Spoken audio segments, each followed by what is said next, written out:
Hello everyone. Our today's topic is the nature of the atom. तो अभी हमें develop करना है band structure of the solid कि सॉलिड का जो बैंड स्ट्रक्चर है वो क्या होता है। जो हमने बैंड डिस्कस किए थे इंट्रोडक्शन में कि बैंड की वजह से हम डिस्टिंग्विश कर पाते हैं कि कौन सा एलिमेंट इंसुलेटर है, सेमीकंडक्टर है या मेटल है। तो उस बैंड स्ट्रक्चर को समझने के लिए ना सबसे पहले हमें basic properties of the matter उसको समझना होगा, जिसकी वजह से हमारे डिस्क्रीट इलेक्ट्रॉनिक लेवल्स जो आते हैं, energy levels, electronic energy levels जो आते हैं हमारे डिस्क्रीट, वो कैसे आते हैं।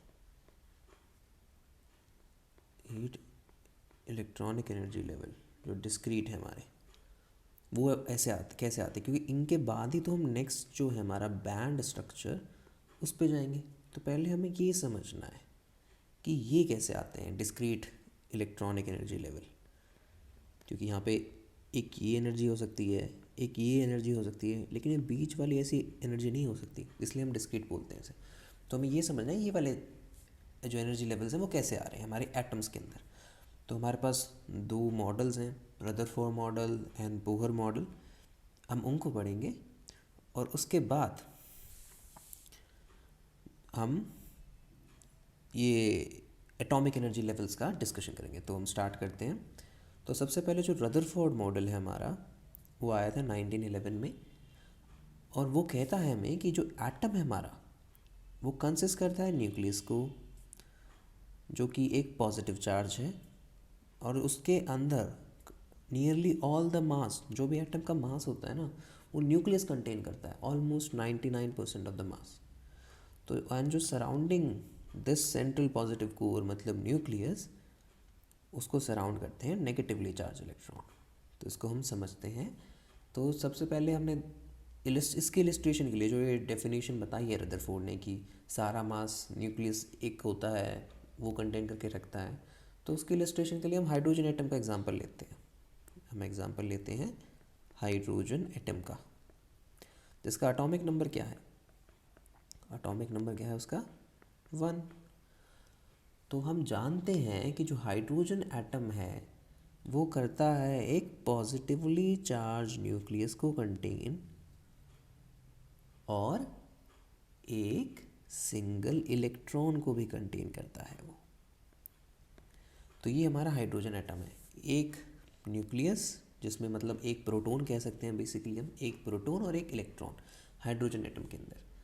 और जो चार्ज होता है प्रोटॉन पे वो पॉजिटिव होता है, हमने यहाँ पॉजिटिव लिखा भी हुआ है, और जो चार्ज इलेक्ट्रॉन पे होता है वो हमें पता है नेगेटिव होता है। तो जिसकी वजह से जो हमारा एटम है hydrogen atom is electrically neutral, क्योंकि एक प्रोटॉन है एक इलेक्ट्रॉन है, तो वो दोनों कैंसिल आउट कर देते हैं, तो हमारा एटम जो होता है वो न्यूट्रल होता है। अब रदरफोर्ड ने जैसे बताया था हमें कि जो भी मास होगा एटम का, जो भी एटम का मास होगा, जो भी एटम का मास है, वो सारा का सारा nearly all the mass of the atom किसके अंदर होगा? न्यूक्लियस के अंदर होगा। न्यूक्लियस कंटेन करेगा लगभग सारा मास। तो यहाँ पे न्यूक्लियस क्या है हमारे पास? यहाँ पे न्यूक्लियस है हमारा एक प्रोटॉन, सिर्फ ये एक प्रोटॉन ही हमारा न्यूक्लियस है। तो हमारे पास एक प्रोटॉन है जो कि सारा मास कंटेन कर रहा है। तो जो सारा मास कंटेन कर रहा है, जो प्रोटॉन हमारा, वो हेवियर है, तो वो मूव नहीं करेगा, हम ऐसा मान लेते हैं, मतलब इमोबाइल होगा। तो हमारा जो न्यूक्लियस है उसको हम इमोबाइल मान लेते हैं कि वो मूवमेंट नहीं देगा, वो फिक्स रहेगा अपनी पोजीशन पे। लेकिन जो इलेक्ट्रॉन है हमारा, जो इलेक्ट्रॉन है हमारा, वो तो सारा मास कंटेन नहीं कर रहा ना, उसका तो बहुत ही छोटा मास है। तो वो एक क्लोज ऑर्बिट में इस प्रोटॉन को रिवॉल्व करेगा, ये हमारे रदरफोर्ड ने कहा। तो वो क्लोज ऑर्बिट कैसा हो सकता है, उसके लिए स्टडी करते हैं। तो क्लोज ऑर्बिट हमने जैसे दो प्रकार के क्लोज ऑर्बिट को हम जानते हैं। एक तो हमारे पास सर्कल होता है कि वो सर्कुलर ऑर्बिट कर रहा है। एक हमारे पास क्या बोल सकते हैं हम, एक हमारे पास हो सकता है स्पेरिकल इन शेप। तो स्पेरिकल कैसे बनाएंगे हम, तो स्पेरिकल बना देते हैं।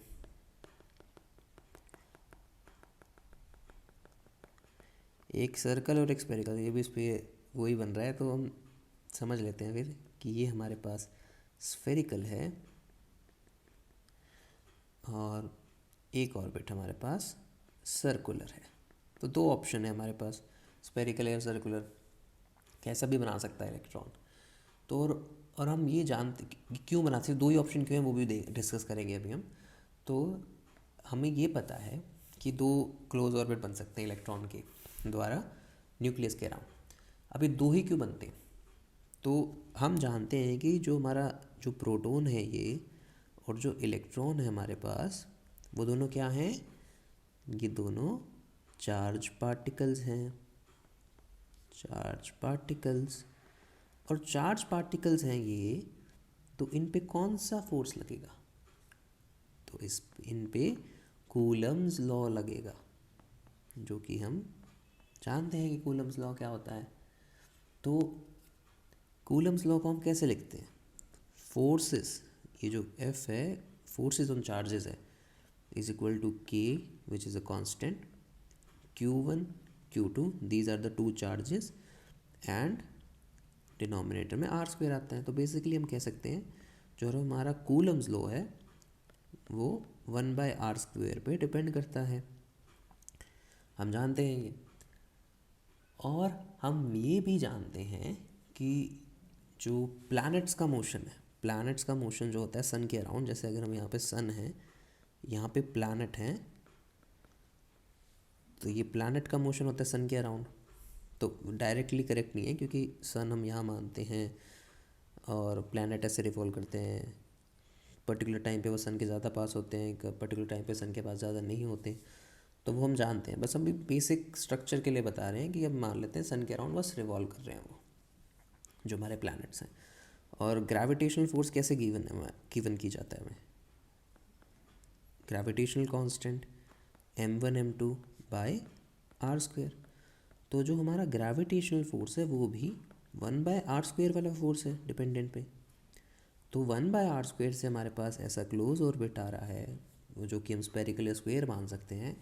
तो उसी तरह हम यहाँ कूलम फोर्स की वजह से जो 1/r स्क्वायर आ रहा है उसकी वजह से हम मान सकते हैं कि या तो सर्कुलर होगा ऑर्बिट या फिर स्पेरिकल होगा इलेक्ट्रॉन का, क्योंकि जो हमारा फोर्स आता है वो 1/r स्क्वायर डिपेंडेंस वाला आता है। इसलिए हम सर्कुलर भी कह सकते हैं या फिर स्पेरिकल भी मान सकते हैं जो इलेक्ट्रॉन का ऑर्बिट होगा प्रोटॉन के अराउंड या फिर न्यूक्लियस के अराउंड, ऐसा रदरफोर्ड ने कहा था। तो रदरफोर्ड से हमें दो ऑर्बिट मिल गए थे, या तो स्पेरिकल या सर्कल। तो अब हम कैलकुलेशन के लिए और सिंप्लिसिटी को मेंटेन करने के लिए हम मान लेते हैं कि जो ऑर्बिट था ना हमारा इलेक्ट्रॉन का प्रोटॉन के अराउंड वो हमारा सर्कल था, हम मान लेते हैं, स्पेरिकल नहीं मानते हैं ताकि हमारी कैलकुलेशन ईजी हो जाए। तो सर्कल था हमारे पास। तो जो न्यूक्लियस है हमें पता था कि वो फिक्स्ड है एक स्पेस में, तो हमें अब कैलकुलेट करना है रेडियस उस ऑर्बिट का जो हमने बनाया था इलेक्ट्रॉन का around proton in terms of total energy W के टर्म्स में हमें रेडियस कैलकुलेट करना है। मतलब बेसिकली हमें टोटल एनर्जी जो कि डब्लू से डिनोट कर रहे हैं हम इलेक्ट्रॉन की, और इलेक्ट्रॉन का ऑर्बिट का रेडियस, उनके बीच में रिलेशन डेवलप करना है। तो वो करते हैं हम डेवलप अब। तो हमें पता है कि जो फोर्स ऑफ अट्रैक्शन है, force of attraction between the two charges, मतलब टू चार्जेस कहाँ हैं, बिटवीन न्यूक्लियस एंड इलेक्ट्रॉन, तो वो हमें कूलम्स लॉ से मिल जाएगा जो कि होता है k q square bye r square, जहाँ पे k की वैल्यू होती है 1/4 पाई एप्सिलॉन नॉट। q यहाँ पे चार्जेस होता है, r हमारा डिस्टेंस होता है जो कि मीटर्स में होता है, और जो एप्सिलॉन नॉट है वो है परमिटिविटी ऑफ फ्री स्पेस। तो हमारे पास ये फोर्स ऑफ अट्रैक्शन है इलेक्ट्रॉन और न्यूक्लियस के बीच में। और हमें ये भी पता है कि जो न्यूटन सेकंड लॉज है, Newton second law of motion है, उससे हम फोर्स को कैसे लिख सकते हैं? उससे हम फोर्स को लिख सकते हैं m टाइम्स a। तो अब हम इन दोनों फोर्स को इक्वेट कर देते हैं, इक्वेशन 1 और 2 को, क्योंकि दोनों फोर्स ही तो हैं और मूवमेंट हो रही है इलेक्ट्रॉन की, तो हम एम ए भी लिख सकते हैं क्योंकि उसकी कोई स्पीड होगी, कुछ एक्सेलरेशन होगी, तभी तो हम लिख रहे हैं। क्योंकि ये जो हमारा प्रोटॉन है, ये जो हमारा इलेक्ट्रॉन है, तो इलेक्ट्रॉन सर्कुलर रोटेट कर रहा है अराउंड किसके? न्यूक्लियस के, और उसके ऑर्बिट हमने मान रखा है आर है। तो ऑर्बिट आर है हमारा, तो डिस्टेंस भी आर ही होगा, तो हमने डिस्टेंस भी यहाँ पे आर ही ले रखा है दोनों चार्जेस के बीच में। तो ये हमें आर फाइंड आउट करना है, आर का रिलेशन, इस आर का रिलेशन इलेक्ट्रॉन की एनर्जी के साथ फाइंड आउट करना है। तो सबसे पहले हमें दोनों फोर्सेस को इक्वेट करते हैं। तो जब हम दोनों फोर्सेस को इक्वेट करेंगे तो हमें मिलेगा k times q square by r square is equal to m a. अब जो इलेक्ट्रॉन है हमारा, जो ये इलेक्ट्रॉन है हमारा, ये कैसे मूव कर रहा है? ये ऑर्बिट में मूव कर रहा है, हमारे सर्कुलर ऑर्बिट में। तो जो इसकी वेलोसिटी है वो टूवर्ड्स द न्यूक्लियस है, तो इलेक्ट्रॉन की वेलोसिटी टूवर्ड्स द न्यूक्लियस है, ऐसे मान सकते हैं। तो ये वेलोसिटी क्या होती है हमारी? क्लासिकल मैकेनिक्स में हम जानते हैं, पढ़ा हुआ है ये वेलोसिटी होती है, सॉरी ये जो एक्सेलरेशन होती है v स्क्वेयर बाय आर होती है। क्योंकि जो इलेक्ट्रॉन सर्कुलर ऑर्बिट में मूव कर रहा है हमारा, तो जो इसकी एक्सेलरेशन है वो टूवर्ड्स न्यूक्लियस होगी, और वो एक्सेलरेशन हमें गिवन होती है v स्क्वेयर बाय आर। तो हम एक्सेलरेशन की वैल्यू पुट कर देते हैं यहाँ पे, तो एक्सेलरेशन की वैल्यू हो जाएगी v स्क्वेयर बाय आर, और यहाँ पे k की वैल्यू भी पुट कर देते हैं हम, q square by 4 pi epsilon naught r square. तो हमारे पास एक ये रिलेशन आ गया। अब हमारे पास ये रिलेशन आ रखा है, तो इसे हम a से डिनोट कर देते हैं, a इक्वेशन से। अब हम क्या करते हैं, हमारे पास रिलेशन आ गया है ये इसका, जो कूलम फोर्स के थ्रू आया था। तो अगर हमें पोटेंशियल एनर्जी फाइंड करनी हो, पोटेंशियल एनर्जी जिसे हम U से डिनोट करते हैं, और हम जानते हैं उसका फॉर्मूला क्या होता है, Q times V, V is the potential. तो हमें U फाइंड करने के लिए V फाइंड करना होगा, और V का फॉर्मूला क्या पढ़ा था हमने? V is equal to negative of integration of E dot d x from A to B। तो V फाइंड करने के लिए हमें इलेक्ट्रिक फील्ड इंटेंसिटी चाहिए E, तो हम E कैसे फाइंड करेंगे? तो E फाइंड करने के लिए हमारे पास है formula which is FC by Q। अब FC हमें पता है क्या है, जो कि यहाँ पे हमने भी निकाला था, KQ square by r square. तो ये बस पुट करना है हमें। तो हमारे पास E की वैल्यू क्या आ जाएगी? हमारे पास E की वैल्यू आ जाएगी KQ बाय आर स्क्वेयर। तो ये आ गई हमारे पास। अब ये वैल्यू हमें इस फॉर्मूले में पुट करनी है, तो हमारे पास क्या आ जाएगा? पोटेंशियल आ जाएगा। तो वो इंटीग्रेट करना है सिंपली, डी एक्स यहाँ पे को हम डी आर ही मान लेंगे क्योंकि वन डायमेंशन की बात कर रहे हैं हम। तो जब हम ये इंटीग्रेशन करेंगे तो हमारे पास जो आर स्क्वेयर है वो न्यूमरेटर में जाके आर स्क्वेयर हो जाएगा, तो integration r minus r to power -2 हो जाएगा, तो वो +1 करेंगे तो आर रेज टू पावर -1 आ जाएगा।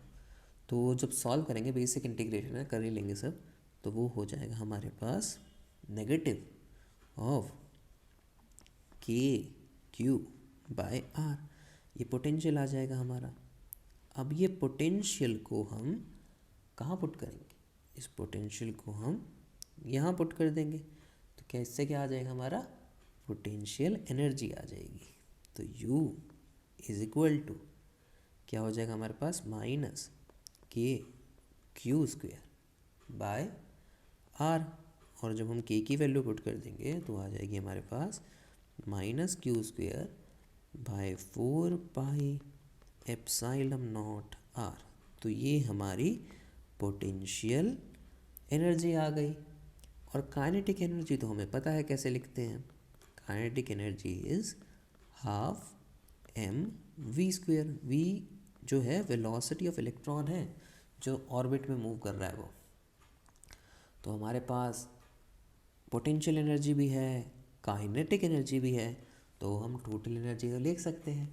तो हमारा टोटल एनर्जी हो जाएगी W, जो कि हमारी टोटल एनर्जी है वो क्या हो जाएगा, पोटेंशियल एनर्जी और काइनेटिक एनर्जी का सम।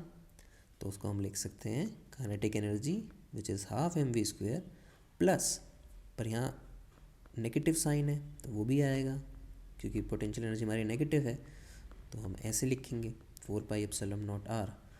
तो हम W को लिख सकते हैं half m v square minus Q square by 4 pi epsilon naught are. तो ये हमारा टोटल एनर्जी का रिलेशन हो गया है, जो कि एनर्जी होगी हमारी जूल्स में। क्योंकि हमने सिर्फ अभी जब हम स्टार्टिंग में बता रहे थे तो हमने माना था कि आर मीटर में है, क्यू कूलम में है, तो हम ऐसा यूनिट की बात कर रहे हैं जो कि हमारी जूल्स में एनर्जी होगी। तो हमारे पास बेसिकली दो इक्वेशंस हैं। जो हमारी इक्वेशन आई थी दोनों फोर्सेस को इक्वेट करके, coulomb force and Newton second law को इक्वेट करके ये आया था हमारे पास। और टोटल एनर्जी अभी हमने निकाली वो ये आई थी हमारे पास। तो हम क्या करते हैं, जो इससे इस वाली इक्वेशन से हाफ एम वी स्क्वेयर की वैल्यू निकाल लेते हैं। तो हमारी एम वी स्क्वेयर की वैल्यू आ जाएगी q square by 4 pi epsilon naught r, ये आ जाएगी हमारे पास। और ये एम वी स्क्वेयर की वैल्यू हम यहाँ टोटल एनर्जी वाली इक्वेशन में पुट कर देते हैं। तो वो हो जाएगा हमारे पास W is equal to half, जो वैल्यू है q square by 4 pi epsilon naught r minus Q square by 4 pi epsilon naught are. तो इसको पुट करेंगे तो हमारे पास जो W आ जाएगा वो, इसको जब हम सॉल्व करेंगे तो उसके पास हमारा W आ जाएगा minus Q square by 8 pi epsilon naught r, जो कि हमारा डिज़ायर्ड रिलेशन आ गया। डिज़ायर्ड रिलेशन कैसे, हमें रिलेशन निकालना था ऑर्बिट के रेडियस के बीच में और टोटल एनर्जी के बीच में, जो कि हमारा आ चुका है इस रिलेशन से। तो ये एक बहुत ही इम्पॉर्टेंट इक्वेशन है। हम जो भी इलेक्ट्रॉनिक एनर्जी लेवल पढ़ेंगे उसका बेस बना रही है हमें, क्योंकि रेडियस के साथ हमारा टोटल एनर्जी का रिलेशन मिल रहा है। कौन सा है ये, जिसे हम कह सकते हैं this is the desired relationship between the radius of the orbit and we know and the energy of electron।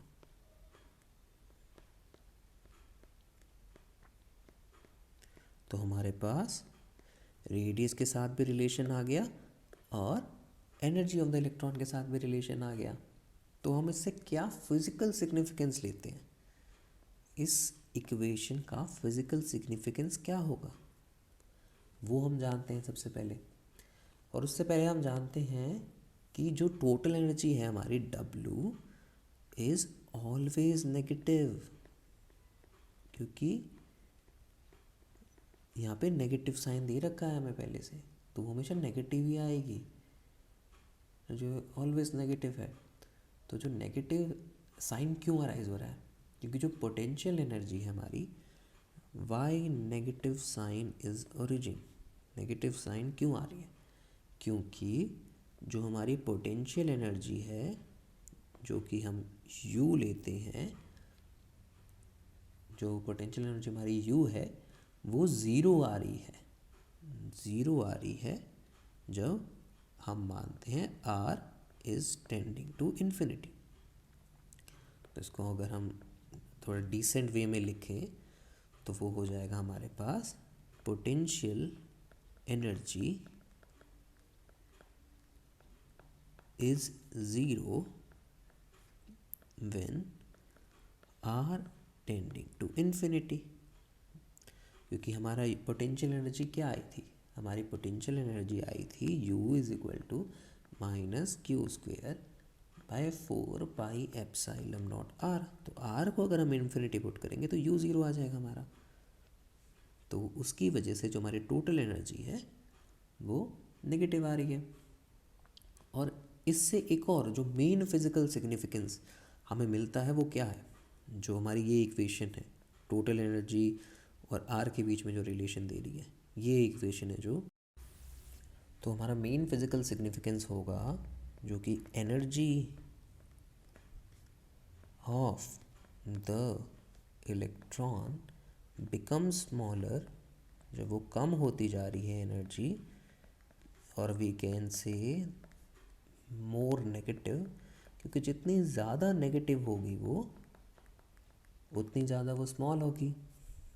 As it approaches closer to the nucleus, ये हमें इक्वेशन से पता चल रहा है। अब वो कैसे पता चल रहा है हमें वो जानते हैं। तो जो आर है हमारा, जैसे हम यहाँ लिख लेते हैं दोबारा एक्सप्रेशन को, W is equal to negative of Q square by 8πε0 r।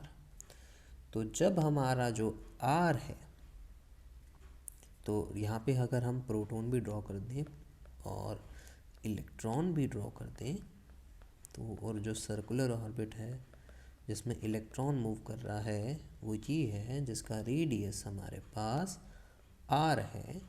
तो हम कहें तो हमारे पास रेडियस R है इलेक्ट्रॉन और जिसमें ऑर्बिट में मूव कर रहा है, अगर हम कहें वो जो रेडियस है हमारा वो कम होता जाए, तो रेडियस की वैल्यू हम डिक्रीज़ कर रहे हैं। तो रेडियस की वैल्यू जब हम डिक्रीज़ कर रहे हैं तो जो इस पूरी क्वांटिटी की वैल्यू है वो क्या होगी, ओवरऑल इंक्रीज़ होगी, क्योंकि हम डिनोमिनेटर को डिक्रीज़ कर रहे हैं। अब क्वांटिटी जो है हमारी वो इंक्रीज़ कर रही है, लेकिन उसके सामने एक नेगेटिव साइन भी है। तो जो इंक्रीज़ क्वांटिटी है वो हो जाएगी डिक्रीज़। तो जो ओवरऑल चेंज आया हमारा वो क्या आया, ओवरऑल चेंज आया हमारा डिक्रीज़ का। तो जब हम आर को डिक्रीज़ करेंगे, रेडियस जब छोटा होगा हमारा, उससे हमारी जो टोटल एनर्जी है वो भी डिक्रीज़ कर रही है। तो कैसे हम रेडियस को चेंज कर रहे हैं जब टोटल एनर्जी भी चेंज हो रही है। तो ये रिलेशन हमें बहुत ही इम्पॉर्टेंट कॉन्सेप्ट बता रहा है। रेडियस चेंज करने से हमारी टोटल एनर्जी चेंज हो रही है। तो ये रदरफोर्ड ने बताया था हमें। अब हमने रेडियस का रिलेशन देख लिया टोटल एनर्जी के साथ। तो जो हमने अभी डिस्कशन चल रहा है हमारा, मतलब प्लानिटरी मोशन ऑफ एटम से लिया था ना, वो सर्कुलर ऑर्बिट जो आ रहा था हमारा, तो वो हमने सिर्फ क्लासिकल मैकेनिक्स के व्यू से देखा है अभी। लेकिन हम ये जानते हैं कि जो एक्सेलरेटेड चार्ज है, कोई भी हो सकता है, वो इलेक्ट्रॉन या प्रोटॉन, पर हमारे डिस्कशन में तो इलेक्ट्रॉन मूव कर रहा है ना, तो वो एनर्जी रेडिएट करता है। तो जो हमारा इलेक्ट्रॉन मूव कर रहा था ऑर्बिट में, अकॉर्डिंग टू इलेक्ट्रोमैग्नेटिज्म, तो जो हमारा इलेक्ट्रॉन है वो रेडिएट करेगा एनर्जी जो ऑर्बिट में मूव कर रहा है। तो जो वो रेडिएट करेगा ना एनर्जी, अगर हम माने कि वो ऑसिलेट कर रहा है फ्रीक्वेंसी f के साथ, तो उसी फ्रीक्वेंसी f के साथ ही वो एनर्जी को रेडिएट करेगा। तो ये हमारा क्लासिकल लॉ है इलेक्ट्रोमैग्नेटिज्म का, कि जो भी चार्ज है, एक्सेलरेटेड चार्ज है, जब वो मूव करता है तो वो रेडिएट करता है एनर्जी। और उसकी जो रेडिएशन की एनर्जी की फ्रीक्वेंसी होती है वो वही फ्रीक्वेंसी होती है जिससे वो खुद ऑसिलेट कर रहा हो। तो हम इससे ये कह सकते हैं कि जो फ्रीक्वेंसी है of the emitted radiation equals the frequency with which electron is rotating in the circular orbit.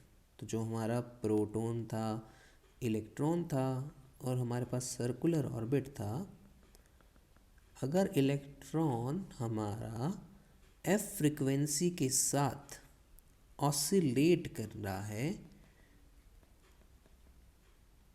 इस सर्कुलर ऑर्बिट में, तो जो उससे एनर्जी निकलेगी इसके इलेक्ट्रॉन की मूवमेंट से, जो एनर्जी रेडिएट होगी हमारी, क्योंकि एक्सेलेरेटेड चार्ज रेडिएट करते हैं एनर्जी, तो एनर्जी जो रेडिएट होगी वो भी फ्रीक्वेंसी एफ से होगी।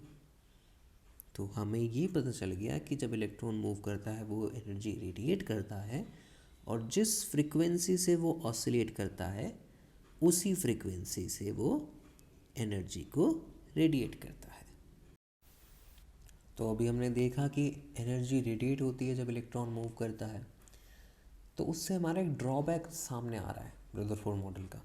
वो क्या ड्रॉबैक है कि अगर जो इलेक्ट्रॉन है हमारा वो एनर्जी को रेडिएट करता है तो उसकी जो टोटल एनर्जी है W वो डिक्रीज़ होगी, क्योंकि एनर्जी एमिट कर रहा है ना, वो जो एनर्जी है उसके पास उसे वो निकाल रहा है, एमिट कर रहा है, तो उसके पास जो खुद की एनर्जी होगी वो कम हो जाएगी। और वो किस अमाउंट से कम होगी? जिस अमाउंट से वो एमिटेड एनर्जी निकली है। तो हमारे पास W जो है वो चेंज हो रहा है, मतलब कम हो रहा है वो हमारा W जो है। तो W हमारा कम हो रहा है, तो हमने देखा था अभी रिलेशन, तो W कम हो रहा है तो जो हमारा R है वो भी हमारा कम होगा। अभी हमने रिलेशन देखा था कि अगर R कम होता है तो जो हमारी होल क्वांटिटी है ये वो इंक्रीज़ करती है, पर नेगेटिव साइन की वजह से वो डिक्रीज़ आ जाता है। तो जब हमारा W टोटल एनर्जी कम हो रही है तो हमारा जो रेडियस है वो भी कम होगा। तो जो हमारा रेडियस कम हो रहा है यहाँ पे, तो जो हम एटम एनर्जी को रेडिएट करता है, तो जो इलेक्ट्रॉन है हमारा वो स्मॉलर एंड स्मॉलर ऑर्बिट में मूव करेगा, और जब वो एमिट करता ही जाएगा इलेक्ट्रॉन, क्योंकि जब जब मूविंग चार्जेस वो रेडिएट करते हैं ना एनर्जी, तो वो रेडियस कम होता जाएगा। तो इवेंचुअली क्या होगा, वो इलेक्ट्रॉन हमारा न्यूक्लियस में फॉल कर जाएगा अकॉर्डिंग टू रदरफोर्ड मॉडल। तो जो फ्रीक्वेंसी ऑफ ऑसिलेशन है हमारी depend upon the size of the circular orbit and the energy radiated would be gradually changing frequency। तो हमारा कंक्लूजन इससे क्या आता है कि जो जैसे कि अगर हम यहाँ पे बनाए प्रोटॉन और इलेक्ट्रॉन और ये सर्कुलर ऑर्बिट, तो रदरफोर्ड मॉडल के अकॉर्डिंग जो इलेक्ट्रॉन है वो एनर्जी अपने रेडिएट कर रहा है, तो बजाय वो इस ऑर्बिट पे जाए क्योंकि एनर्जी रेडिएट होगी, तो वो अपना ऑर्बिट को छोटा करेगा। तो ऐसे छोटा करता ही जाएगा वो, तो वो अपने ऑर्बिट को, और एनर्जी रेडिएट कर, यहाँ पे भी वो एनर्जी रेडिएट कर रहा है, यहाँ पे भी एनर्जी रेडिएट कर रहा है। तो W हमारा टोटल एनर्जी कम हो रही है तो रेडियस भी कम होता जाएगा। तो ऐसे ऐसे करके उसका रेडियस इतना कम हो जाएगा कि वो अल्टीमेटली न्यूक्लियस के अंदर फॉल कर जाएगा। This is according to the Rutherford model. पर जब हमें आगे स्पेक्ट्रम हम पढ़ेंगे, उस स्पेक्ट्रम में हम देखते हैं, जो हाइड्रोजन स्पेक्ट्रम की बात कर रहे हैं ना, उसमें वो शार्पली डिफाइंड लाइन होती हैं। मतलब जो फ्रिक्वेंसी से हम कह रहे हैं ना इलेक्ट्रॉन एनर्जी रेडिएट कर रहा है, तो किस फ्रिक्वेंसी से रेडिएट कर रहा है, तो वो हमें बताता है एनर्जी स्पेक्ट्रम की एक पर्टिकुलर एनर्जी से रेडिएट कर रहा है वो। लेकिन हमारे यहाँ तो वो एनर्जी जब रेडिएट कर रहा है तो वो कॉन्टीन्यूस चेंज आ रहा है, क्योंकि जो आर है वो चेंज होता जा रहा है, वो कॉन्टीन्यूसली रेडिएट कर रहा है। तो हमारा जो स्पेक्ट्रम है वो तो कुछ और आ रहा है कि यहाँ पे डिस्क्रीट टाइप की स्पेक्ट्रम आ रहा है, जिसमें हम बात कर सकते हैं कि जो शार्पली डिफाइंड फ्रिक्वेंसीज हैं स्पेक्ट्रल लाइन में, पर हमारे यहाँ पे तो कॉन्टिन्यूस आ रहा है रदरफोर्ड मॉडल के अकॉर्डिंग। तो ये ड्रॉबैक था रदरफोर्ड मॉडल का, जो क्योंकि अकॉर्डिंग टू रदरफोर्ड मॉडल जो हो रहा था, जो हमारा इलेक्ट्रॉन था वो अल्टीमेटली न्यूक्लियस के अंदर फॉल कर पा रहा था क्योंकि वो एनर्जी रेडिएट कर रहा है। और सेकेंड पॉइंट, जो हमारा स्पेक्ट्रम आएगा जो हम आके पढ़ेंगे, उस स्पेक्ट्रम में हमारे शार्पली डिफाइंड फ्रिक्वेंसीज थी। एक ये फ्रिक्वेंसी हुई, एक ये हुई, एक ये हुई, तो हमारे पास डिस्क्रीट फ्रिक्वेंसी थी स्पेक्ट्रम में। लेकिन जो हमारा रदरफोर्ड मॉडल है वो कॉन्टिन्यूस टाइप का नेचर दे रहा था, जो कि हमारे को नहीं मिल रहा था। तो ये ड्रॉबैक थे रदरफोर्ड मॉडल के।